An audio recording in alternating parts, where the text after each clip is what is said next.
Go ahead, Coach. Charlie, you're older. Are you ready? Yes, sir. Okay. I don't know if you're ready. Hang in there. It's late. Laying it on Charlie. Yes. What a great game. Number one, it's like so many of the Carolina Duke games.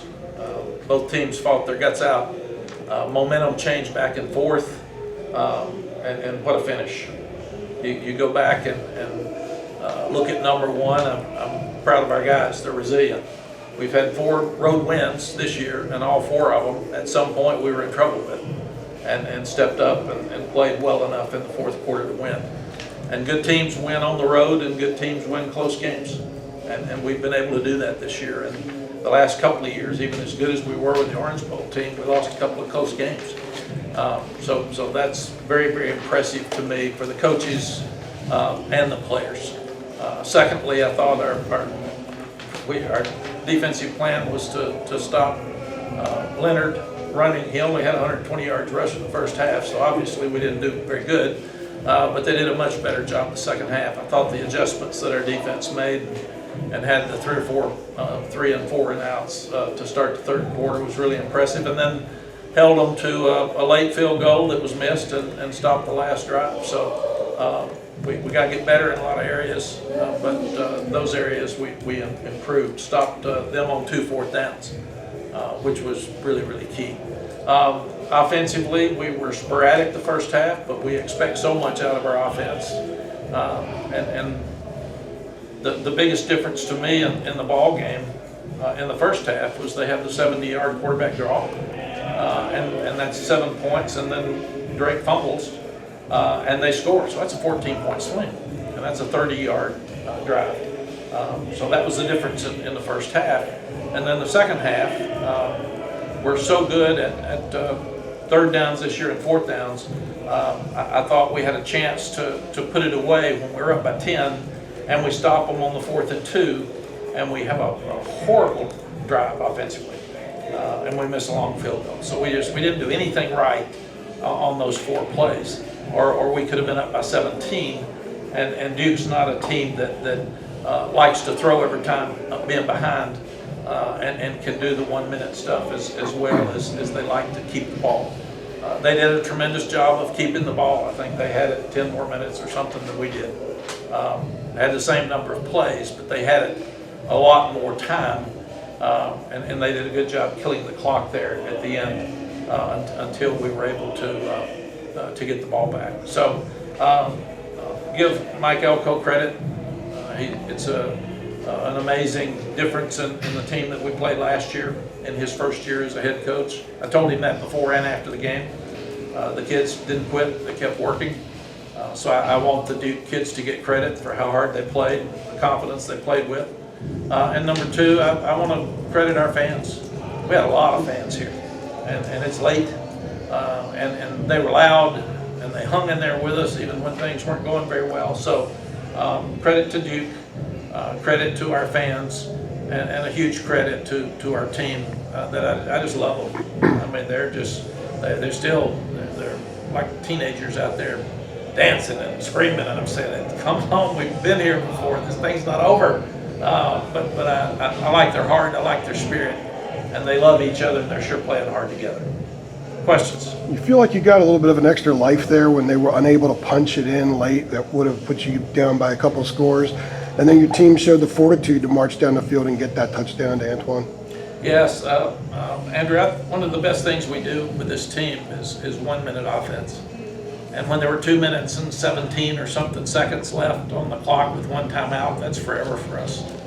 So I felt like we would win the game at that point. I was hoping that we would kill the clock and win the game. And that's tricky because you didn't want to leave much time on, and then I wasn't planning on leaving 16 seconds because I figured we'd need to score before that. But credit Drake for making those 4th downs, and credit Drake for the touchdown throw. He breaks contain, he's out there, he feels it. Antoine Green does an amazing job of coming back. I thought he was held probably there in the corner of the end zone, and Drake throws a strike. That's a lot of pressure in college football, a lot of pressure on those kids, and really, really proud. We've worked so hard on 1-minute offense and 1-minute defense this year because it's such a difference in ball games. and people are scoring points all over the country. I mean, it's just there's a lot of bad defense out there, and when you get them to miss a field goal, or if they make a field goal, it's a win. If they miss a field goal, or you get stops or turnovers, it's huge. Mack, at this point, are you surprised at all with anything that Drake does at this point, after all he's done so far? No, I do want him to protect the ball better. But the ball that he was throwing, that he got hit by us once, Caleb Hood ran into him, and then they hit him. That's really not his fault. That's Caleb's fault, and that's the offensive line's fault. But the first one that we got back, but he's got to take care of the ball. He's such a good runner. That's what people don't realize. He's so elusive, and he just finds seams, and he's doing a better job of sliding. And a quarterback now has a safe haven in college football by sliding, or the NFL. So that's their best way to stay safe. Mack, you're talking about the 1 minute offense. How important was that drive to end the first half? You're down 21-10 and Duke's getting involved in the second half. Yeah, it was so good. There was a minute 20 something, and we only had one timeout there, and that's just, we scored with 28 seconds left in the half against Virginia Tech. So we're working so hard on that, but it's so much like our regular offense.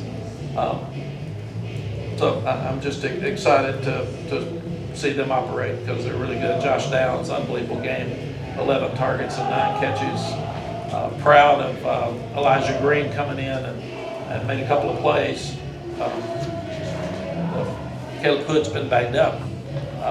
And Elijah just keeps hanging in there. He's one of the most positive kids I've ever seen. He broke his thumb early in the year, so he couldn't carry the ball and care. So put me on special teams, and I think you'll see him help us here in the last 5 games. Coach, you guys are 6-1 now, 3-0 in ACC play. But given some of these finishes and some of the areas you want to sharpen up, how close is this team playing to your standard, do you think? They're playing really hard to the standard I want now. We didn't at the first of the year all the time.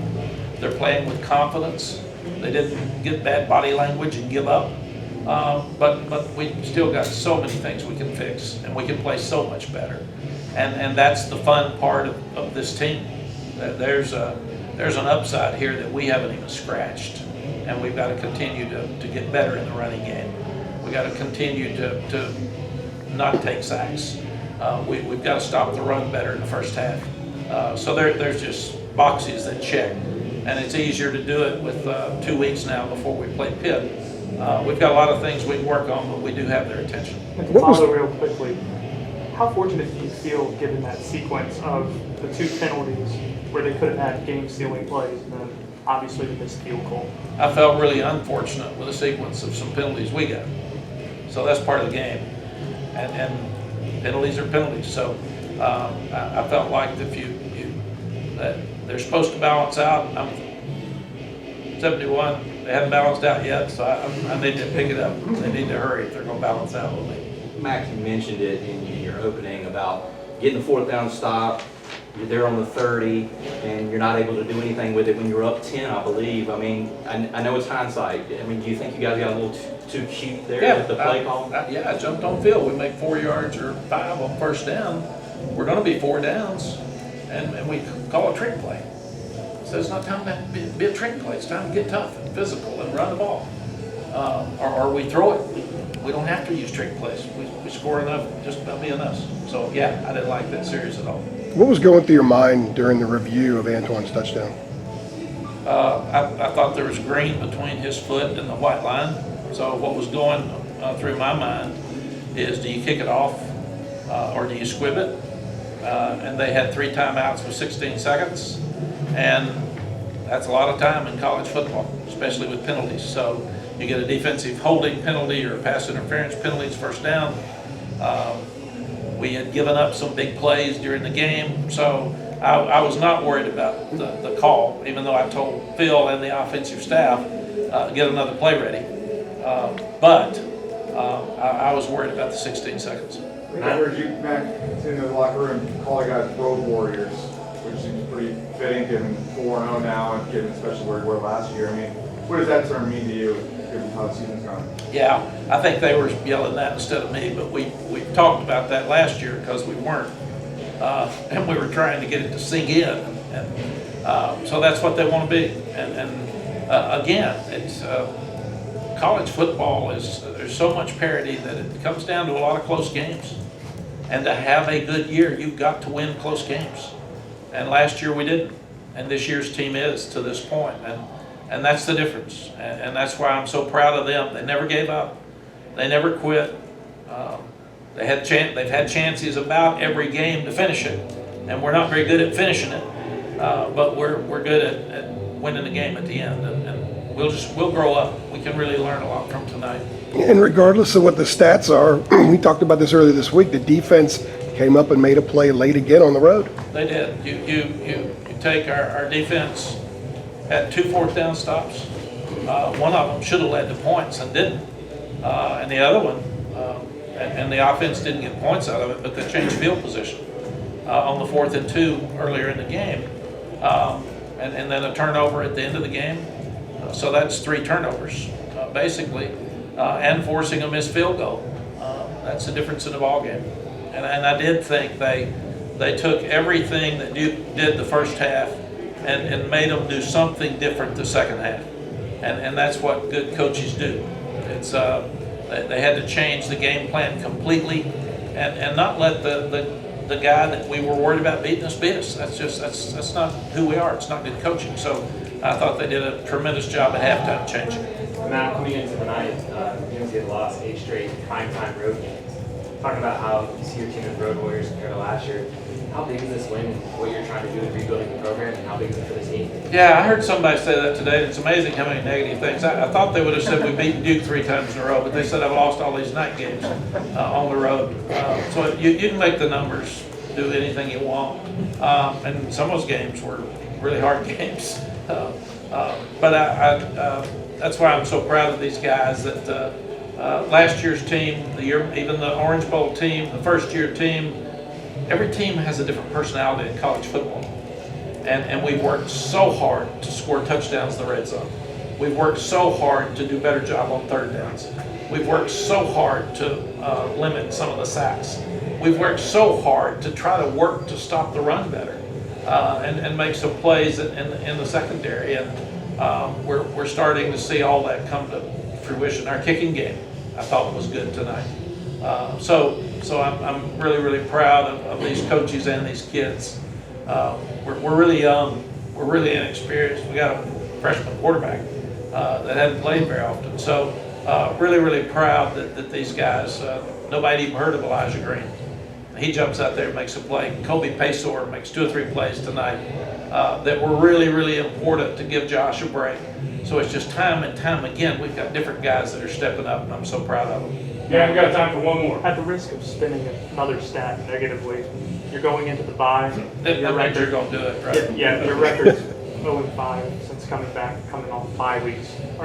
Is there an approach change you think you're going to look at going into the bye with Pitt coming in after that? That's not true. Oh yeah, Notre Dame did us. That was after the bye. Well, that's not fair. We played Florida A&M, we won after the bye. So that's it. Go check those games. They're probably pretty hard games. I don't think I lost any after byes at Texas. So I like what we're doing. And Pittsburgh will be a hard game too. So you can add to that stat if we don't play well against Pitt. No, I think we're doing what we should do. And Michael? Yeah, you said every team has its own personality, Mack. How would you characterize this team's personality? Right now, they're very confident, and they've gone from a team that wasn't confident in that 4th quarter at Appalachian State defensively to one that was very confident tonight. And I thought too, they play hard. They just play hard, and it's really, really tough when you give up big plays and you don't handle things properly, and you see a game slip away like it did tonight when we had a 10-point lead. It's really hard to stop momentum, especially in a rival game, especially on the road. And they did all that. And that's what makes me so proud of them. Thanks, Coach. Thanks.